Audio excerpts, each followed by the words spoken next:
And my observation with you, which I've shared openly, is that you are very quick to become dismissive. And that leaves me with an impression that you are the NDPP who does not understand his statutory responsibilities.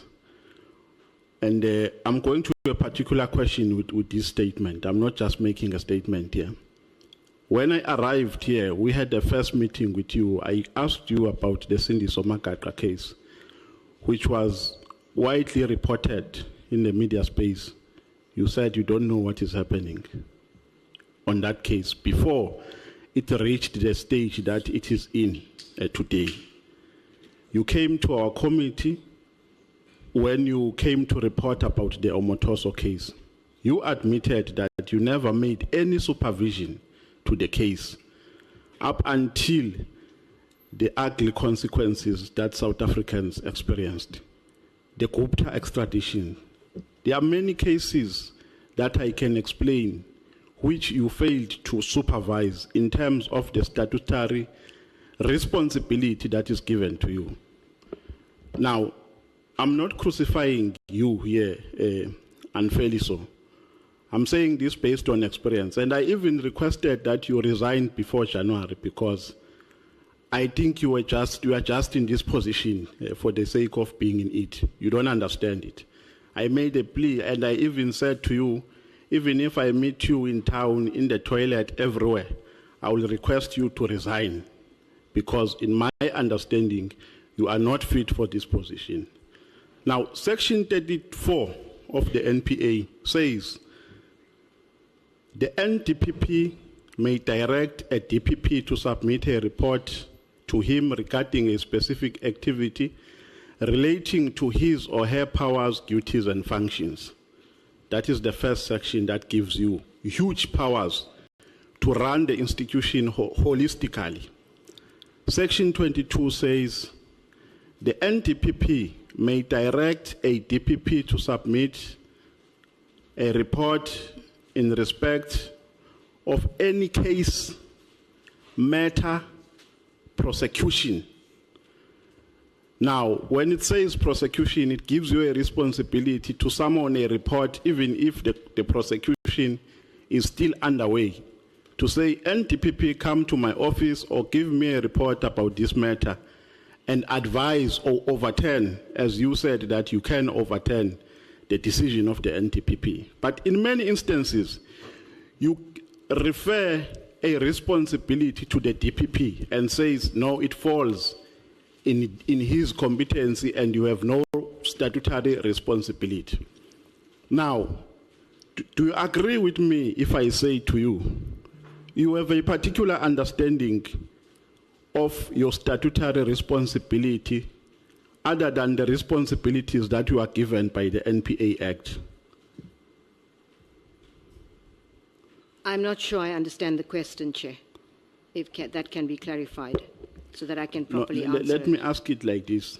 You said here, when you were asked about the KZN issue, I think so, you said it falls in the competency of the DPP, and you never involved yourself on that issue because it was done by the DPP. I've explained different events here wherein you used the same excuse to say, no, this does not fall in my competency. I can't instruct the DPP to prosecute or not to prosecute. And you have repeated those words here today. Now, I'm saying the statute gives you those powers, but you are not using them. You can advise the DPP to prosecute or not to prosecute, in my understanding, based on the provisions which I've just read for you. Thank you. I understand that question better now. Firstly, I cannot advise a DPP, Honourable Chair, to prosecute or not to prosecute a case because I do not get involved in assessing the evidence in a case. And the fact is, Honourable Chair, the Act makes it very clear what the responsibilities are, what a DPP's responsibilities are to decide and make decisions to prosecute, as well as The Act creates two offices, actually. It creates an office of the National Director, and it creates an office of a DPP, which consists of a whole. The Act sets out what that office consists of. And it's very clear what a DPP should do and the powers of a National Director. So in terms of decisions to prosecute, the National Director cannot tell a DPP who to prosecute or who not to prosecute. But you are correct in that there are certain other powers. The National Director is in charge of the National Prosecuting Authority. And as such, the National Director has got to ensure that the institution is well run. And that would mean calling for reports on certain issues. That would mean a whole range of things. And so certainly I also want to deal with the examples of cases that the Honourable Member mentioned, because I think it's important that I don't leave that unresponded to. So with regard to the Omotozo matter, again, I emphasize the day-to-day management of cases rests with a DPP. And of course, yes, when things went horribly wrong in that matter, then I had to step in to find out what was going on. But we were not aware that there were risks before that. And so that's the one case. And again, I implore that it is not regarded with the greatest of respect as an example of how NPA deals with gender-based violence issues. And Chair, I've dealt with that extensively, so I won't go back to that. The issue of the Gupta extradition was also raised. And it's important that I deal with this because, with all due respect, I speak to this honourable committee, but also to the people of this country. The Gupta extradition matter, I won't go into details, but we are still trying to understand why we lost that extradition case. There will be another request for extradition that will be submitted fairly soon. I don't want to give timelines. But one of the risks are that we actually fail again because we didn't know what the reason was for the failure in the first instance. But that's not going to stop us. We will submit a further extradition request.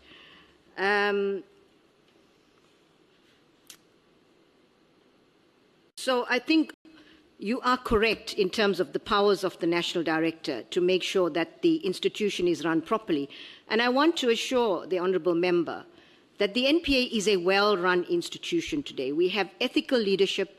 The performance of the NPA, besides these couple of cases, very important cases, setbacks, none of those cases have reached the end of the legal process. We are certainly hoping that there will be a successful appeal in Omotozo. In the New Lane matter, for which the NPA was crucified, the Supreme Court of Appeal has overturned that decision, and we will have to start that case all over again, which already puts us at risk. So I just want to emphasize that the performance of the NPA has gone up from 50% to 75%, and in Q1 this year is sitting at 81%. That is not indicative of a failing organization. I agree there have been setbacks, and we've learned from that. And we need to make sure that those things do not happen again. But the NPA is certainly, with asset forfeiture, for example, which is an important aspect, we have recovered almost 50% of everything that was recovered in 25 years of the AFU has been recovered in the past 4 years because of a very determined asset forfeiture strategy, because of innovative policies. And money from CARA, that I think it's 6.6 billion. That's like 6 times what it cost us to fund Zondo Commission. We're already seeing results of that because it's mainly because of evidence led there that we're able to recover this amount of money, which also funded government's response to dealing with illegal mining. So you make important points, but it's important to understand the context. Thank you, Chair. Yeah, no, because my problem, NTPP, with these cases that I've just mentioned is that you only came in after a crisis presented itself. During the course of prosecution, you never intervened, even when these cases were widely reported in the media space. Don't you think that somewhere, somehow, you were irresponsible? Because when a case is broadcast, it gives you an opportunity as well as the NPA to showcase your strength, to intimidate criminals.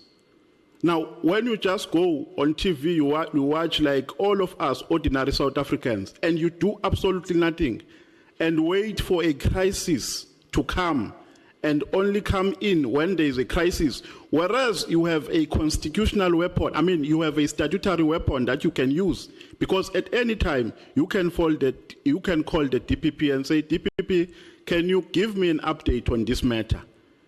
And support them when there is a need to support them. Now, you have just been observing, like all of us, sitting at home, watching TV, doing absolutely nothing to assist the prosecutorial work that has been done in these cases.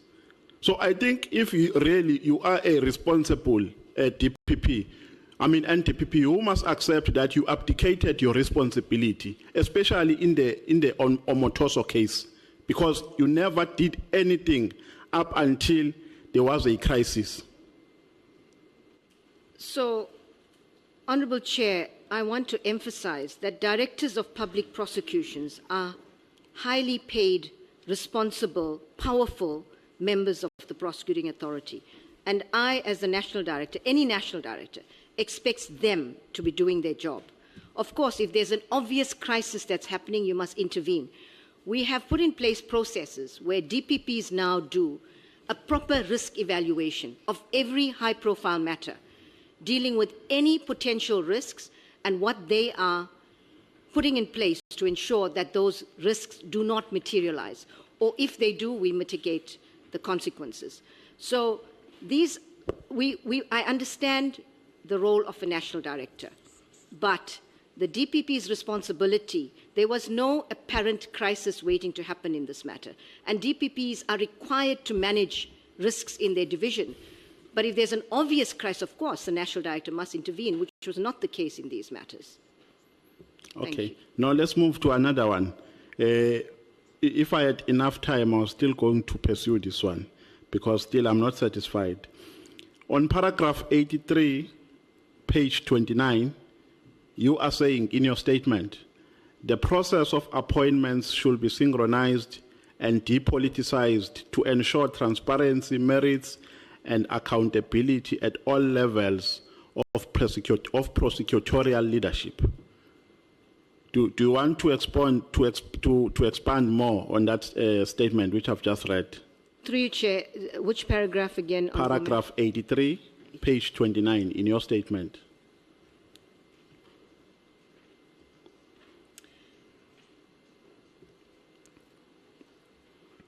Yes, thank you, Chair.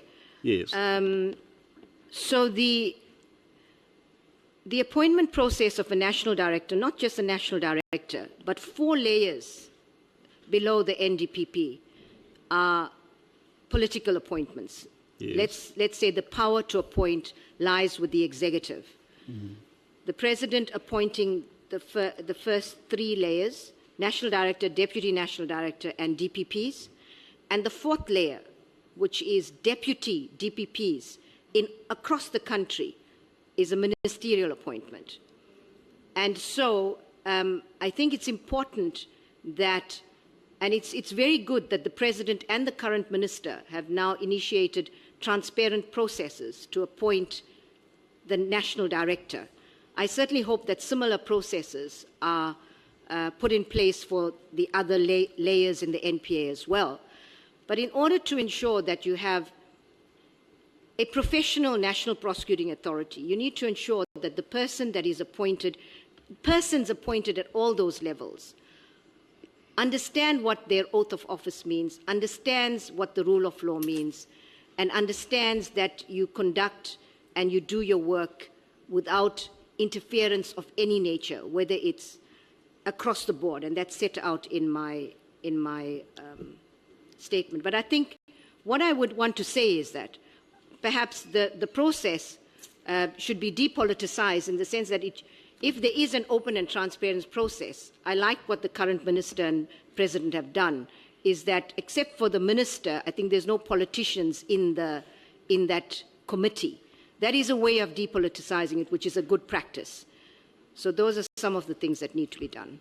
Yeah, you know what attracted me in this statement or in this paragraph are these 2 words, synchronized and depoliticized.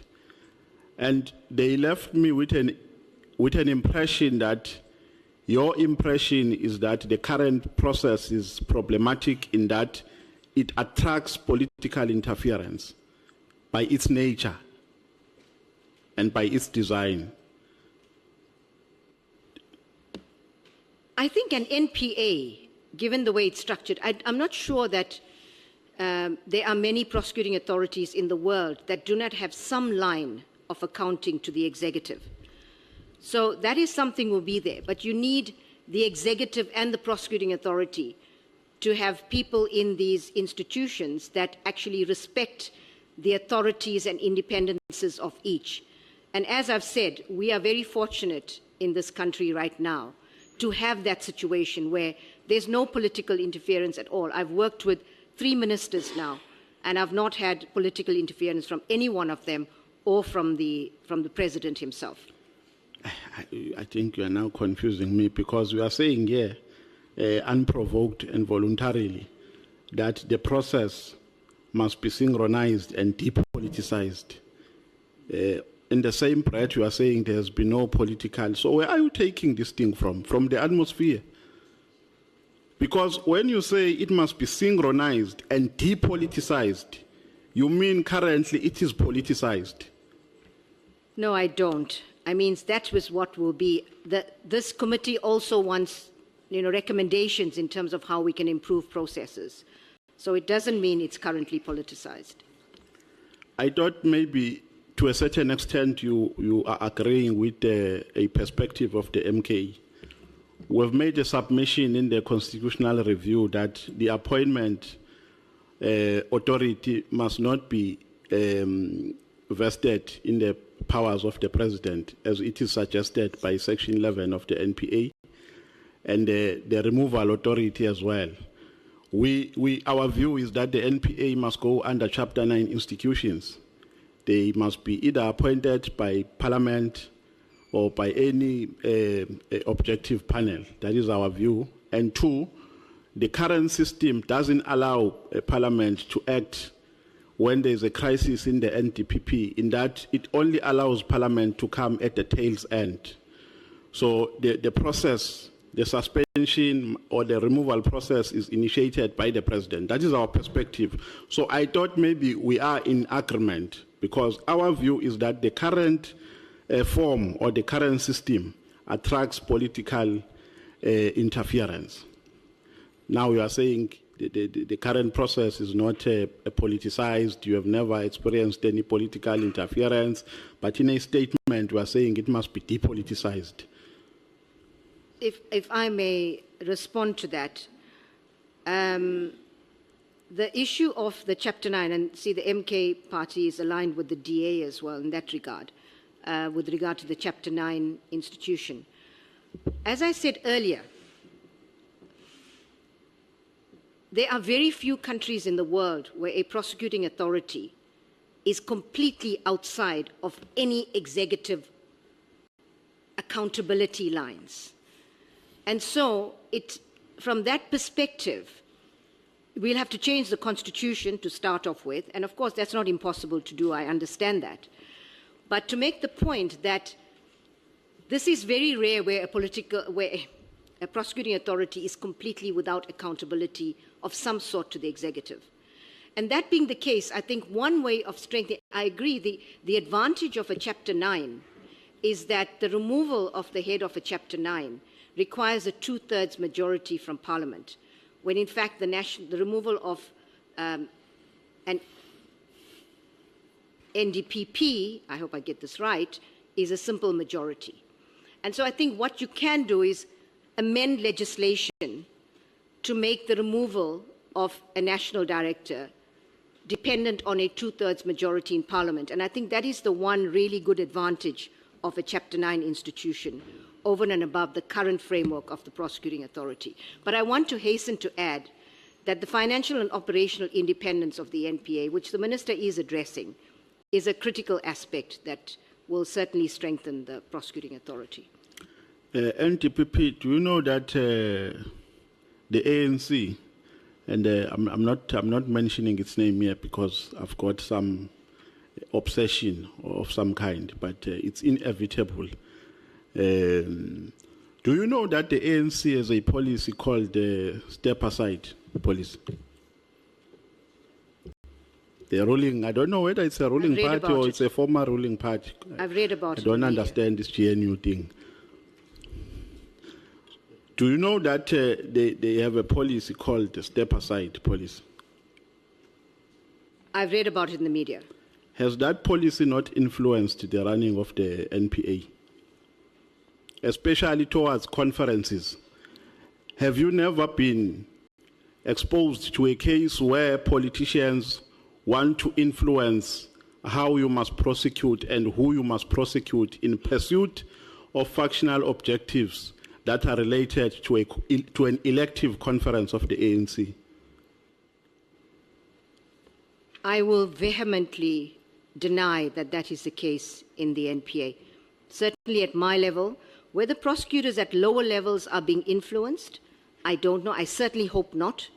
But if they are, then with the right evidence, they will be dealt with, because there is no place for any kind of political. In fact, our policy is also clear on that, that acting without fear, favor, or prejudice also means acting without any political influence or any other kind of influence. So I have certainly not experienced that. NDPP, as a legal person, do you agree with a principle that says justice denies is justice delayed? Justice delayed is justice denied. I mean, justice delayed is justice denied. I'm sorry. I do agree with that. If you agree with it, is it justifiable for the NPA to charge people when they do not have, or to prosecute people when they do not have enough evidence to prove their case? Is it justifiable, for instance, in a case of the former mayor of eThekwini, Zandile Kumete, that she was charged, I think, 8 years ago, if my memory serves me well. Up until today, the NPA is zigzagging. There is no clear direction from the prosecution side. Do you think that is justifiable? So there's a number of questions in that question. Firstly, at a principle level, it's not justifiable. We, as a matter of policy, we will only prosecute when we have evidence that meets the standard of reasonable prospects of a successful prosecution. And we have impressed upon prosecutors that in the case of economic offenses, we should be almost trial ready, because there's no need to rush with a case and enroll it and then be seeking adjournments for further investigations.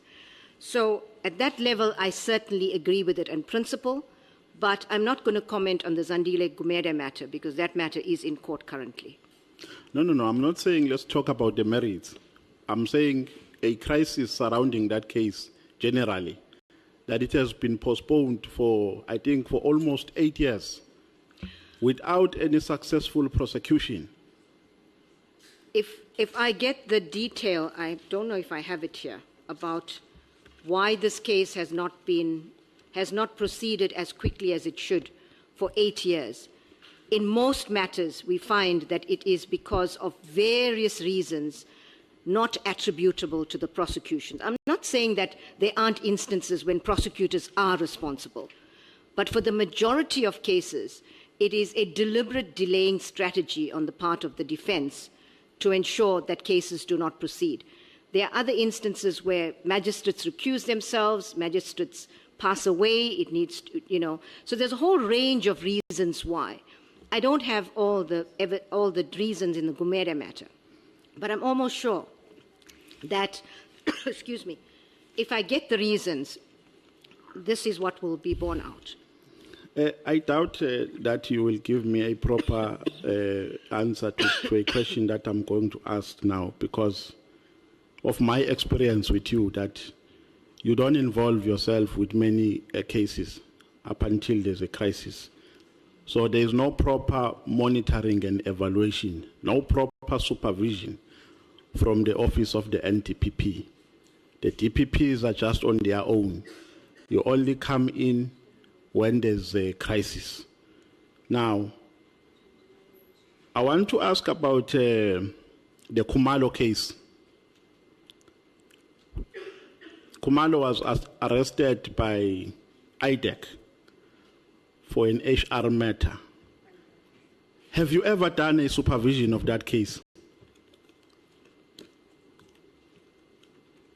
If you'll just give me half a second, I have a tickle in my throat. I'm trying to get rid of it. Excuse me, I'm sorry. Yeah, she's had a question.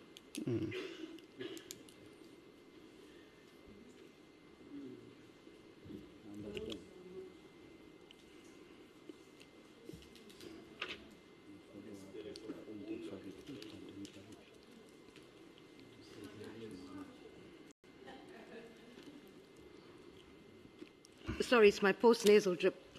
Triggers Chair, sometimes. she has been coughing for a minute, Chair. No, but Nomvalo, you are unfair. The question is hard. Yeah, she's had a question. So My consider my apologies. time, Chair. I must apologize for this.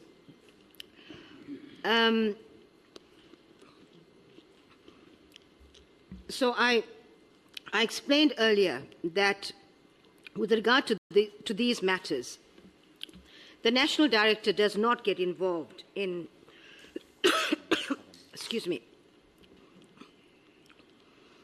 in the detail of a case.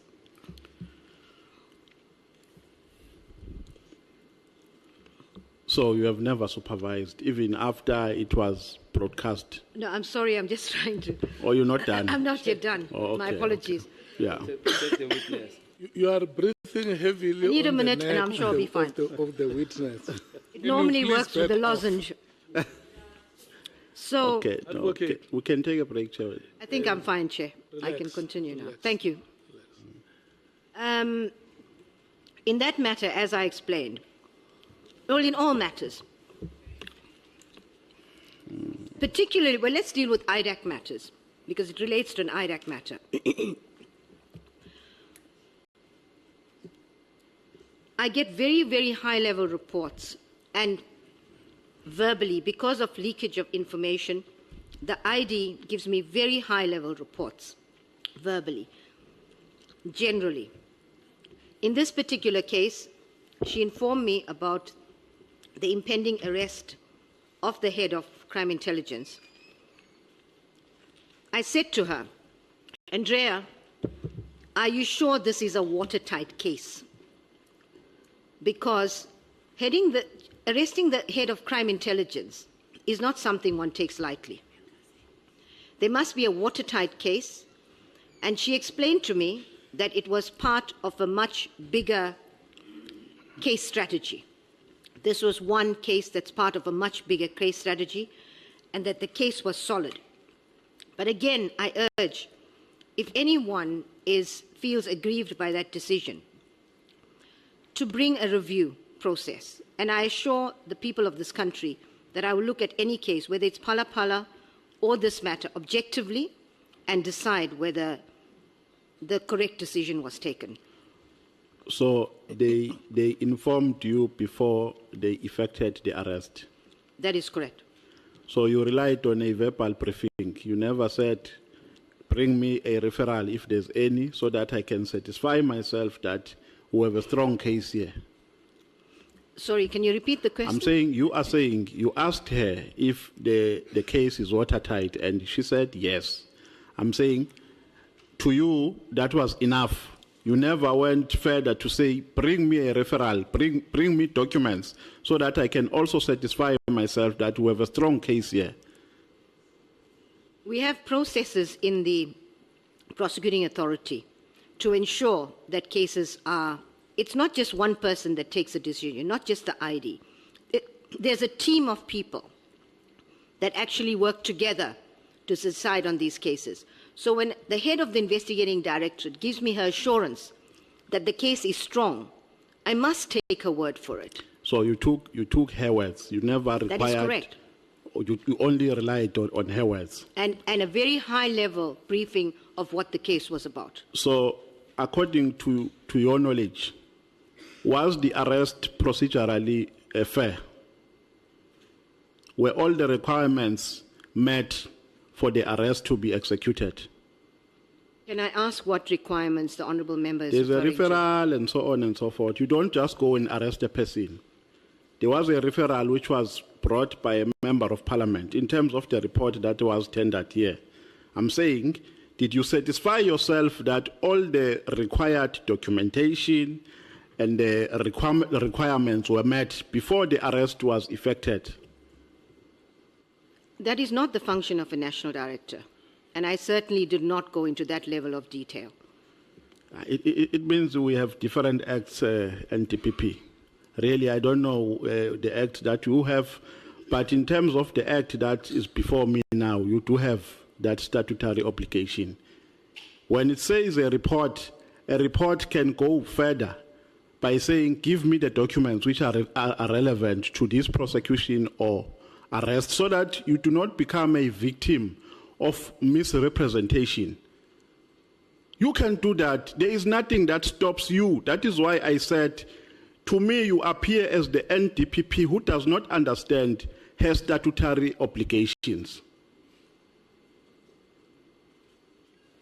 Chair, as I mentioned, the IDAC head gave me a high-level briefing on this case, a high-level case strategy, and why this case was strong enough and important enough for them to proceed.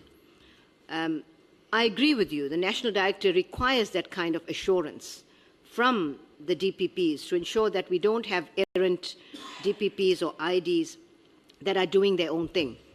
It's important to have that level of assurance. And in this case, I got the level at a very high-level briefing, that level of assurance from the ID in this matter. Yeah, because we are going to rely on a half-cooked information, and you are the one who accounts in Parliament. We ask questions from you. Now, if you are responsible, you can't just rely on a verbal update or report. Documents must be submitted to you so that you are going to be in a position to make justifications if that need arises, and to give a report and to be confident and say the NPA here did everything that it could do. Now you are just relying on a verbal report. There is absolutely no papers before you. You are saying this was said to me and it ends there.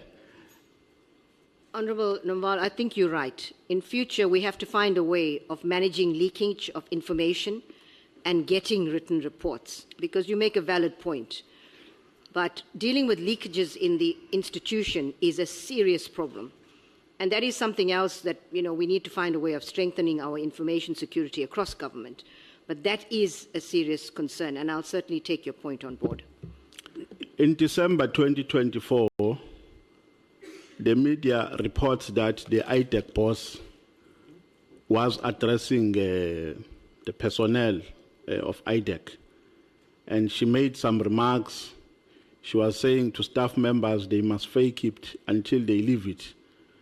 They must go to court with empty files. But in summary, she was encouraging them to pretend to be busy while they were not. And you made an interview after that. I can't remember the media house that you were in, but I came across that interview.